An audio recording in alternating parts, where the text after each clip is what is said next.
Yeah, my name's Allison. I was diagnosed with CF when I was almost 1 year old, and I was on IV antibiotics pretty much since I was 2 or 3.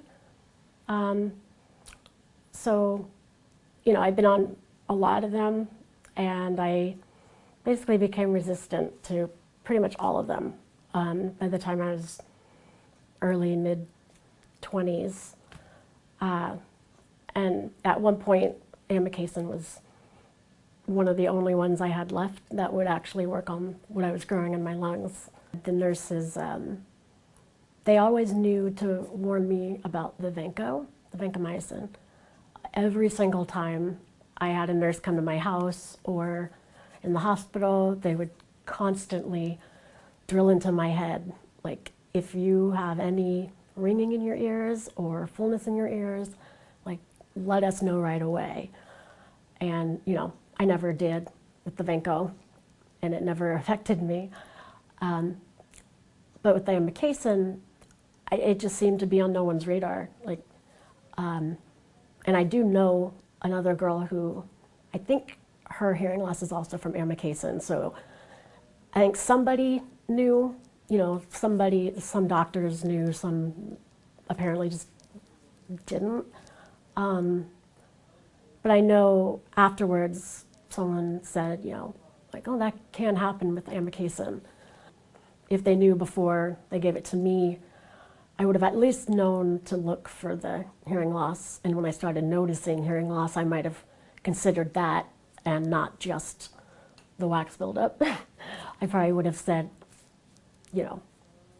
let's be sure it's not amikacin. Anybody with CF who's really sick and then lose their hearing is going to be in that same spot where they're already sick, they're already maybe looking to get new lungs, and then to have that on top of it, it just kind of, it just makes you feel more just hopeless, I guess.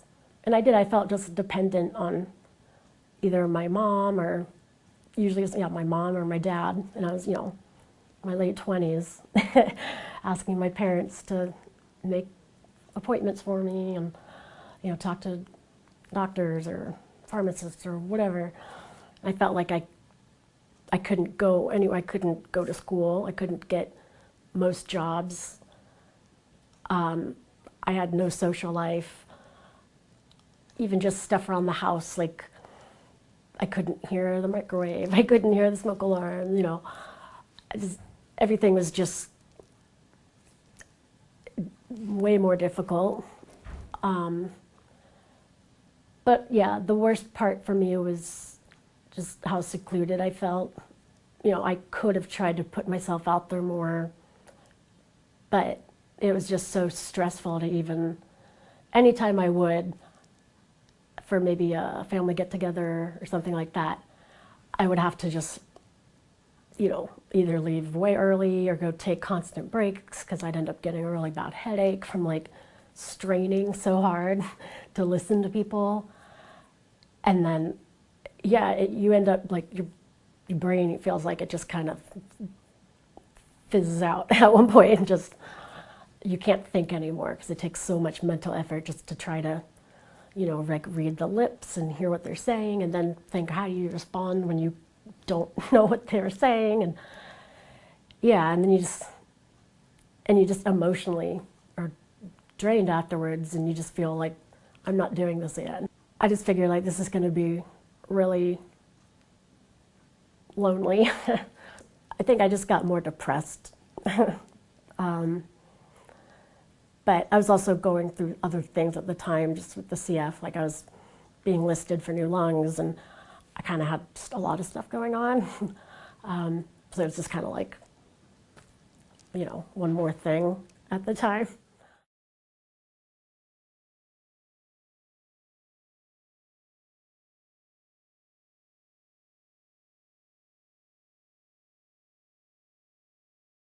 I notice how it affects me most when I'm maybe out in public and it dies and I don't have an extra battery with me. And then I'm going, oh gosh, I have to go do this again, and I forget how just anxious it makes me, just because I don't know what's going to happen. I don't know what they're going to say and how I'm going to respond. And yeah, like I said, I don't like to ask people to repeat themselves too much because it just annoys them. I do have just a general, what comes out every time, it's just like, sorry, I'm hard of hearing, what was that? That's exactly, every time I say that. Once they say it once or twice more, if I can't understand them, I just kind of give up and do the, you know.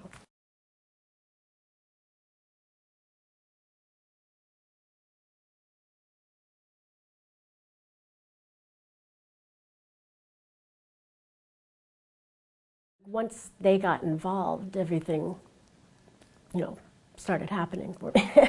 You know, before, like, once I got to seeing like Angie, and that's when the cochlear implant came up. Before then, it was the hearing aid that I had, because, you know, if you're not an audiologist, you don't really know, you know, what a cochlear implant is good for, what a hearing aid is good for. But yeah, once they saw me, they were like, well, your high frequency hearing loss is almost gone, and, you know, a hearing aid can't amplify those sounds loud enough for you to hear them. Like, so that's not going to help you understand speech any. I guess having like routine hearing tests, like when I had the first one here, it was for a study, and they did pick up on a little bit of high frequency hearing loss. So it may have been a little bit from the Venco, or possibly the very beginning on the amikacin. I can't really remember, but I think, yeah, having that done once in a while, just kind of keeping it on everyone's radar, like, oh, you know, watch for hearing loss, because I know at least 5 or 6 people with CF that have major hearing loss. They have either like cochlear implants, or they would benefit from a cochlear implant. So it definitely happens. It's never anything our doctors talk to us about. It's more just the nurses when they're, you know, administering the IVs. Definitely before any new antibiotic, ask if hearing loss is a side effect.